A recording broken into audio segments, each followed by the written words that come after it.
Ron Hornaday is regarded as one of NASCAR's greatest Truck Series drivers of all time, winning 51 races and 4 championships from 1995 to 2014. What's often overlooked as Hornaday's career was his time in both the NASCAR Busch Series and Winston Cup Series, which did not give Hornaday the same success, only winning 4 Busch races in 184 starts and 0 Cup wins in 46 starts. After being released from his 2 truck team ride in 2014, it wasn't clear where the then 56-year-old Hornaday would go. However, in a shock to many NASCAR fans, it was announced on January 21, 2015, that Ron Hornaday would run the number 30 for the new Cup team for the Motorsports Group, which was formerly running in the Xfinity Series, and it would be Hornaday's first full-time Cup Series attempt since 2001 and his first Cup Series attempt in general since 2003. Hornaday was up for the challenge, saying, "I'm happy to be signing on with Curtis Key and the entire TMG organization for the 2015 NASCAR Sprint Cup season." Hornaday said in the release, "This team has worked really hard in the off-season to get cars ready for Daytona and the rest of the season. I'm hoping to bring some guidance and racing knowledge to the startup Cup team."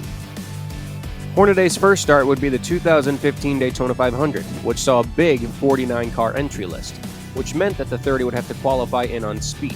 Smoky Mountain Herbal Snuff would sponsor the 30 team's Daytona effort, having been with Hornaday for many years. It wasn't going to be easy for Hornaday as his car struggled for speed, placing outside of the top 40 in the 3 practice sessions before the duels. For group qualifying, Hornaday's car struggled again for speed, unable to stay attached to any drafts, thus netting Hornaday the slowest lap of the 49-car field, meaning they had no choice but to race their way into the Daytona 500 through the duels. Hornaday lined up 24th in Duel 1, and for the first couple laps, it looked like the 30 car may be able to keep up. However, as handling became more prevalent, the 30 car fell out of the lead draft. However, a caution prevented them from going a lap down. Despite a second chance to stay with the pack, the car simply couldn't keep up, and during the second long green flag run, the car once again lost the draft, and this time lost a lap. However, one more yellow with 7 laps to go gave the 30 team one more chance, getting the free pass, moving into 21st place, only 5 spots from the transfer position in 16th. However, with nobody wanting to work with the 30, it meant it lost the draft for a 3rd time and would finish Duel 1 in 21st place, not making the Daytona 500 in a very disappointing way to start the season. Race number 2 at Atlanta once again saw a sizable entry list of 47 cars, once again meaning the number 30 of Hornaday would need to qualify in on time. The speed again was just not there as the 30 car Hornaday was slowest in both practice sessions, meaning the number 30 team would need a miracle to get into the race. And surprisingly, that miracle ended up happening. In one of the wildest moments in NASCAR Group qualifying history, an amazing 13 of the 47 cars had trouble getting through tech and could not post a qualifying lap. Ron Hornaday was one of the lucky 34 that made it out on track to post a qualifying lap. And since NASCAR took the top 36 on speed, plus 7 provisionals, as was the qualifying style at the time, it meant that the number 30 team was locked in despite being over 2 seconds off the pole, and would start the race in 34th place.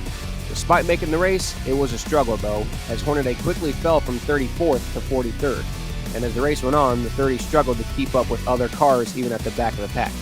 Nonetheless, the 30 car soldiered on until lap 195 when the rear gear failed, sending the number 30 team to the garage, done for the day. Hornaday was credited with completing 187 laps and finishing 42nd. The number 30 team in Hornaday decided to skip the West Coast swing due to lack of sponsorship and potential DNQ rate with the high entry lists, and had planned to return at race number 6 at Martinsville. Hornaday and the 30 team showed back up at Martinsville, once again needing to qualify on time as 45 cars were on the entry list. Strangely this time, the 30 showed up with some actual speed. Hornaday participated in only 1 of the 3 practice sessions and was actually quicker than a couple of cars, placing 43rd on the charts, only 3/10 off from the top 36 bubble, meaning it wasn't out of the realm of possibility that they could make the race on time. Come qualifying, Hornaday was quicker than 3 cars and showed okay speed, but not enough to get into the race. Running over 14 laps in the group session meant his tires were pretty much shot, and a miracle needed to happen. Hornaday, knowing he had to make it on speed, went out for one last attempt, and this time he pushed the car just a little too hard. By everyone. It's going to be a wreck, big wreck, caution, caution, caution, caution, caution. Ron Hornaday killed that thing. Who had to qualify on speed, came out to make another run because Hornaday was 41st and in danger of going home, and now he's headed home with this. The good news is, for all the drivers still trying to make runs, you can see right there the clock has stopped at 2 minutes and 45 seconds. Yeah, Ron had run a lot of laps. He had run 14 laps. But if you're scrambling, trying to get out of the garage area, back out there to make another run, the clock stopping is a good thing. And there's nobody better on the short track than Ron Hornaday. This is his wheelhouse right here. So for him to have trouble, the car just had to be not real good for him. Let's see if we can see what happened. Yeah, that thing just locked up. He started getting on the brakes, locking up the tires way before he got to the corner. And I think, Mike, to your point, that's just trying all you can try to get in this race. That's it. That's a tough break for a small single-car team. Now, Brad Keselowski. Hornaday slammed the wall in turns 3 and 4, going into turn 3 a little too fast, locking up the brakes. Meaning not only would the 30 team DNQ again, it meant they would have a crashed car to go along with it. The number 30 team skipped Texas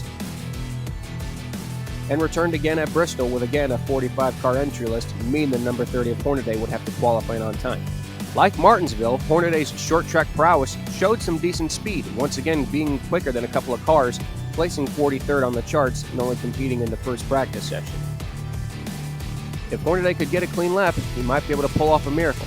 However, like the story of the season by this point, the speed wasn't simply there, and Hornaday was only 44th quickest on the charts, sending the 30 team home for the third time in 2015. The following week, Hornaday and TMG would part ways, and it was the final time that Ron Hornaday attempted any top series NASCAR sanctioned race and would retire competition shortly after. As for TMG, they would make only one other race in 2015 at Richmond with Jeff Green and DNQ a total of 11 races in 2015. Ron Hornaday's final NASCAR season statistics are this: 4 attempts, 3 DNQs, 1 race made, obviously with a best start of 34th and a best finish of 42nd since he only competed in 1 race. Today, Ron Hornaday runs Team Hornaday Development, which helps young drivers get into the sport of racing, and builds chassis for dirt modifieds under the name Hornaday Race Cars. Ron Hornaday was inducted into the NASCAR Hall of Fame in 2018 and was named one of NASCAR's greatest 75 drivers for their 2023 75th anniversary season. For the Motorsports Group, they would stay in the Cup Series until the 2018 season, when they shut down at the beginning of the year due to lack of funding. Thank you guys for watching. I hope you enjoyed this video. Like and subscribe for more, and we'll catch you all real soon. Goodbye.